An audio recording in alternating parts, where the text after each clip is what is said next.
Donc ce sont des chiens de détection qui sont capables de détecter des porteurs d'explosifs ou d'armes à feu en déplacement dans la foule.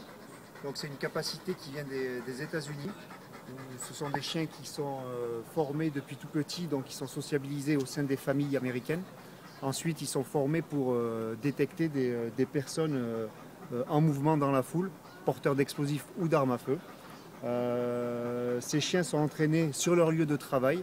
Donc si ce sont des chiens qui travaillent dans des aéroports, travailleront dans des aéroports, mais uniquement sur des explosifs réels, contrairement à ce qui peut se passer en France.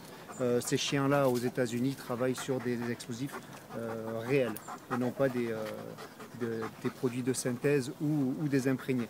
Ça permet de repérer un terroriste avant le portique de sécurité? Exactement, tout va dépendre de l'emplacement où va être mis le chien, mais en principe on travaille vraiment en amont pour éviter que la menace arrive sur le lieu, par exemple au niveau du portique de sécurité où il y a un maximum de personnes et de population. Ça peut éviter ce qui s'est passé à Bruxelles ou Istanbul? Ça peut éviter ce qui s'est passé à Bruxelles, notamment si les chiens étaient placés en amont du dispositif, les personnels auraient pu être détectés avant de rentrer dans l'aéroport. Ce sont des chiens entraînés, donc le dressage se fait à base de jeu si vous voulez. Donc le chien, lui, dans sa tête, c'est une association d'odeurs. Dans sa tête, lui, il recherche uniquement son Kong. Donc son Kong, c'est son jouet canin si vous voulez.